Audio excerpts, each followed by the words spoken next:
a lot of the opportunities to create amazing customer experiences are really simple things like, just making it easier for the customer to have that interaction.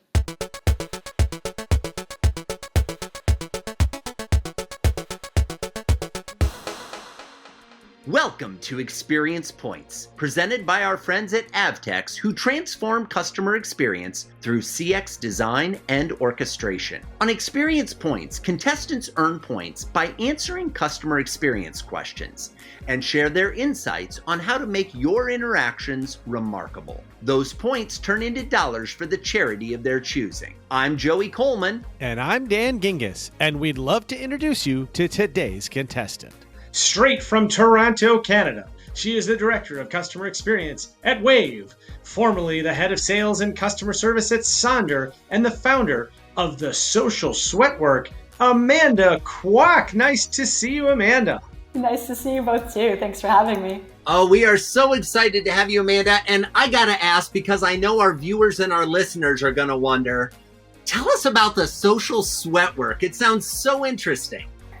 So the Social Sweatwork was a fitness and networking event series that I put together when I was trying to build the world's best customer service company.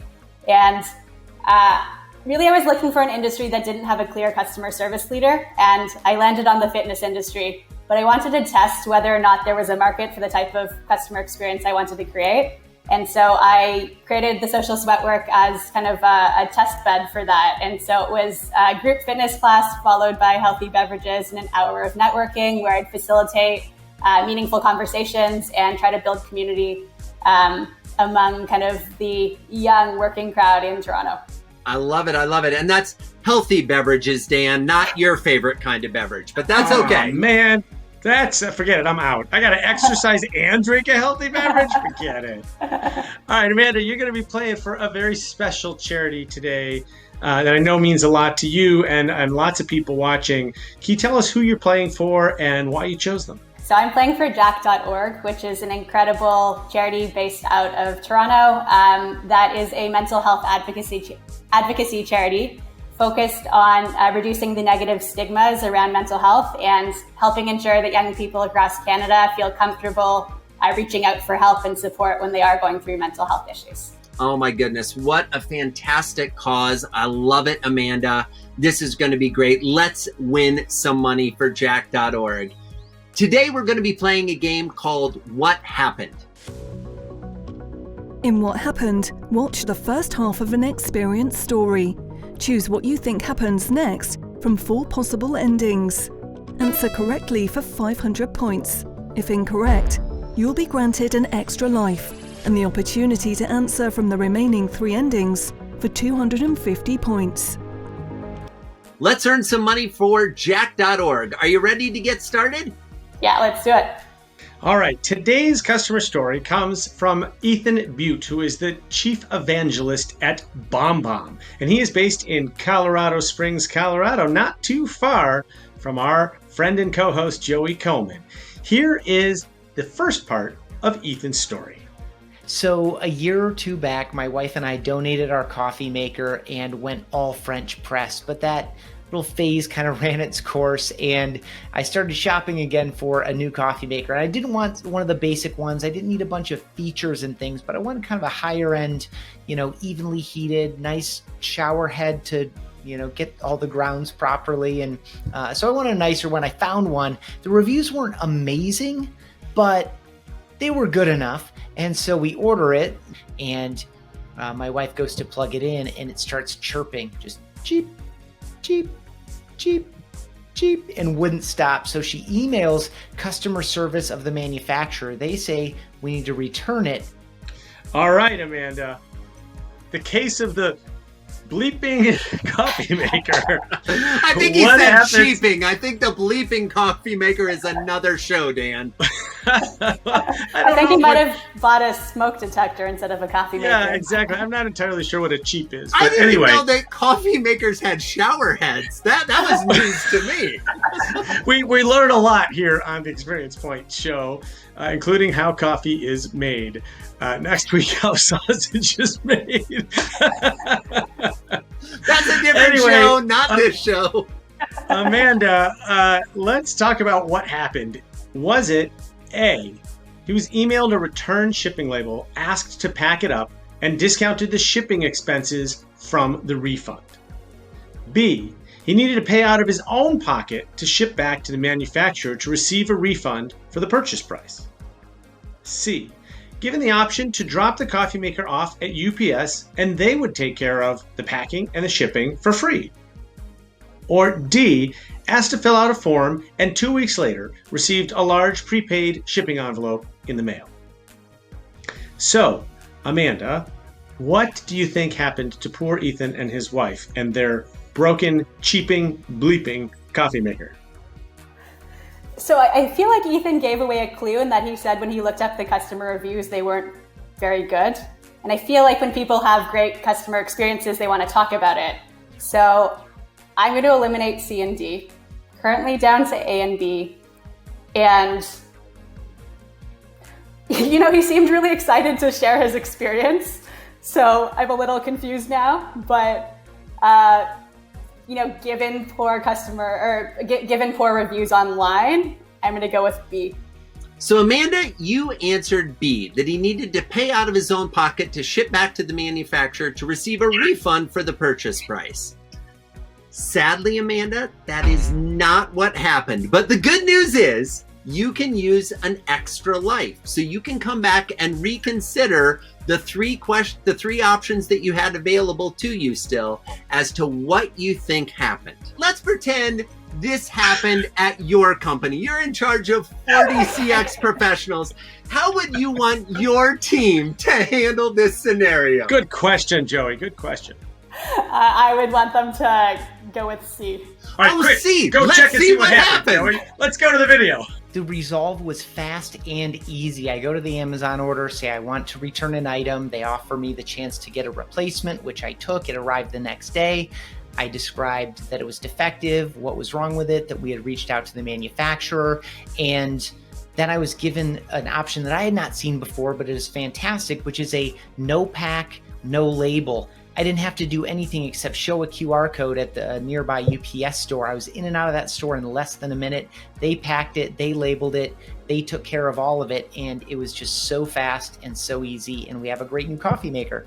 Fast and easy and efficient. Amanda, you did it. Woo! Congratulations, Amanda. Yeah, what I love about this story is it was something that was totally new to Ethan. And to be honest, I had heard about this type of solution, but I'd never seen it in the wild, so to speak. But I love how the company made it easy to do business with them. I think all too often when it comes to customer experience, we talk about the ease of onboarding a new customer, but we rarely talk about making offboarding of a customer easy and convenient and fun. Could you speak a little bit, Amanda, to your experience with that? Sometimes the customer is going to go away, maybe because of fault of yours, maybe for no fault of your own. Can you talk a little bit about the importance of a positive customer experience in the offboarding as much as the onboarding? Yeah, that's a great question. I think regardless of whether that customer is a good fit for you or not, if you focus on creating an incredible customer experience, even when they're leaving, they'll still tell other people about it. So I think it's equally as important to focus on crafting really incredible experiences, even when they're leaving you.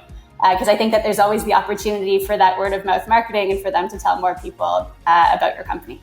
Yeah, it's a great point. And, I want to also mention something. We intentionally hide the brand at the beginning of the video because we don't want you to make the decision based on the brand. Now, you learned in the second half that the brand was Amazon. And of course, Amazon is known for amazing experiences. But sometimes when people look at Amazon, I find that even if they are loyal Prime members themselves, as a business person, they look at Amazon with this disdain because they say, well, Amazon's got all these billions of dollars and they can do stuff that we can't do.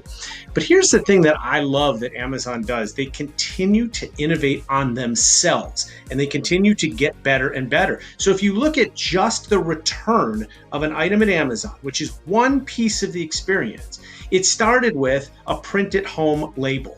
And then they introduced the ability to go to Kohl's and drop off your package. And then they introduced the ability to go to UPS and just give them the dang product with no box, no packaging, and just scanning something on your phone. So they keep improving their own experience. And what I'd like to get your thoughts on is, do companies potentially miss the opportunity as they're looking at Amazon and saying, wow, they're so great, I wish we could do that?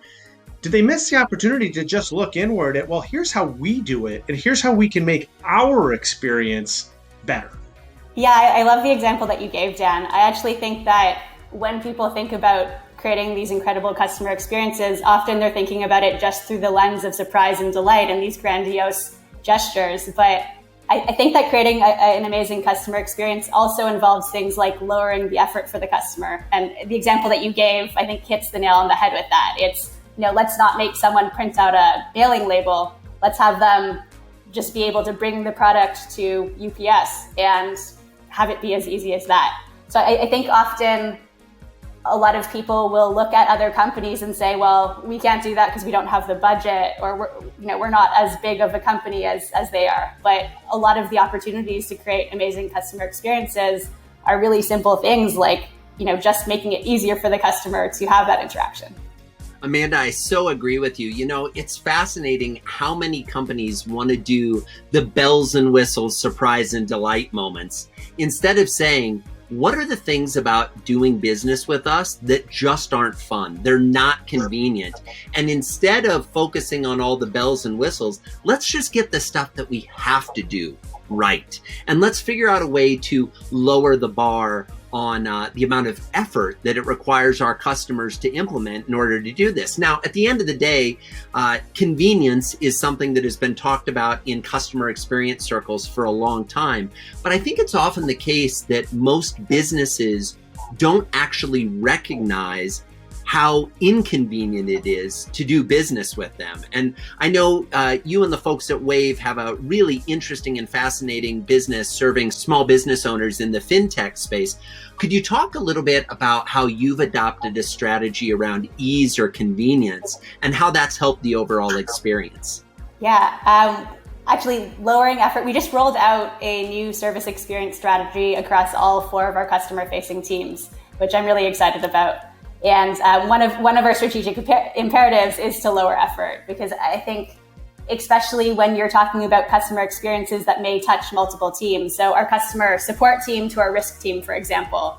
One of the things that I have encouraged all of our customer-facing teams to do is really work together to minimize handoffs. So where possible, rather than passing the customer off to another team, just behind the scenes, getting the answer for the customer and then communicating that to the customer rather than having to pass them on. Oh, absolutely, Amanda. I mean, let me tell you, if I had $1 for every time that I wished someone would just answer the question instead of, no pun intended, passing the buck to the next person who is responsible for it, man, there would be so many more great customer experience stories that I would be able to tell. Agreed. All right, Joey. Well, it took a little bit to get there, but let's recap how Amanda did playing What Happened.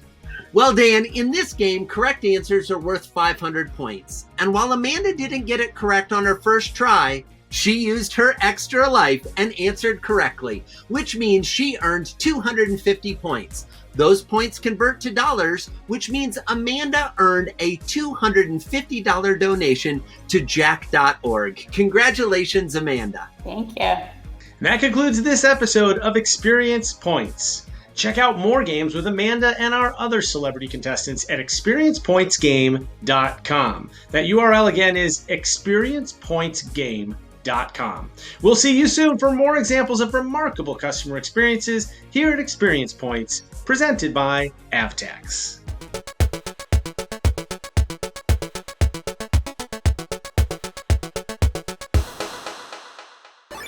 The idea that they looked at that experience, they looked at that journey and said, gosh, that's a frustration point that you just can't sometimes even get it packaged up right. And so I got an idea. How about we just let people bring it back to UPS?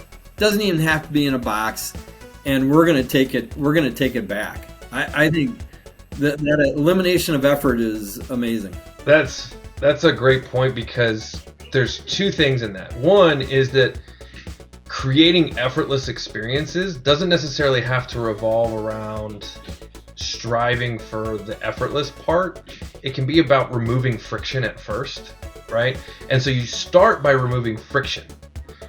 And then you can think a little bit differently, right? Because what happened is, after they removed enough friction in the process of returns, they were able to ask that question of like, well, who wants to put stuff back in a box? Because that's a paradigm everybody's lived with forever, right? You're not going to start with like changing the whole paradigm of the customer experience, but they indoctrinated people far enough along this ride of convenience around returns to go a step further and be able to think outside of the box and really innovate on that experience to take effortless to a new level. Well, and that's why, John, when we do our journey mapping with clients, one of the key components of the journey map is we look at overall consumer effort or customer effort, and we tie that to the journey. So we can visualize where is there a great deal of effort and where is the effort less, and then really look at and correspond. Does that become a pain point for the consumer? And so, the importance of mapping effort into your journey maps can really help uncover those opportunities where you can reduce effort and really try to eliminate that friction that you're talking about.